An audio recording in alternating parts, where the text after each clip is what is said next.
Hello guys and welcome here. So in this video we are going to talk about the DVAR and the DVAR-P function inside of Microsoft Excel.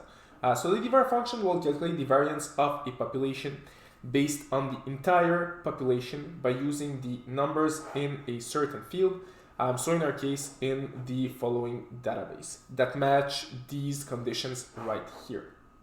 This is for the DVAR function, and for the DVAR-P function, instead of calculating the variance of a population based on the entire population, it will calculate it based on a sample. So the function is works the same way. So for the DVAR and the DVAR-P, both of them contain only 3 arguments. So we have, the way it works, pretty simple. So we have our first argument, which is the database. So it's going to be this database right here. Then we have the field. The field is the column that we want to return. So in our case, we'll want to return the quantity. And finally, the last argument will be the criteria, which will be the conditions that have to be met. So in this case, these are the conditions that have to be met.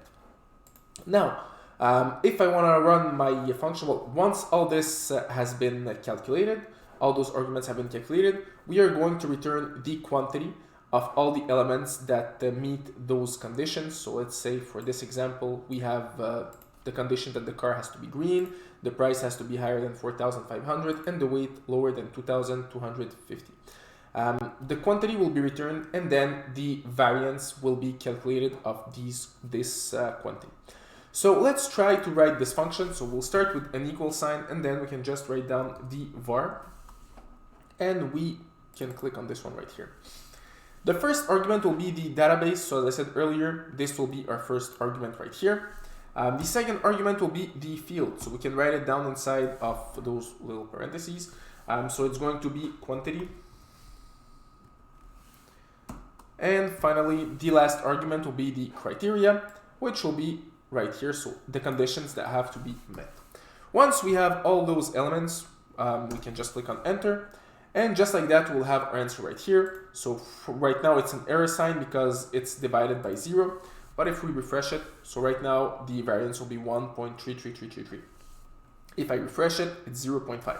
So it's all based on random numbers. So I have my random numbers right here. And each time that I refresh my page, I have a different answer. Now, if I want to do the same thing with the DVAR-P function, I can just come here, and instead of DVAR, I'll just add a P. And here we go. I have the same answer for the DVAR-P function, just like that. So this is how we use the DVAR or DVAR-P function inside of Microsoft Excel.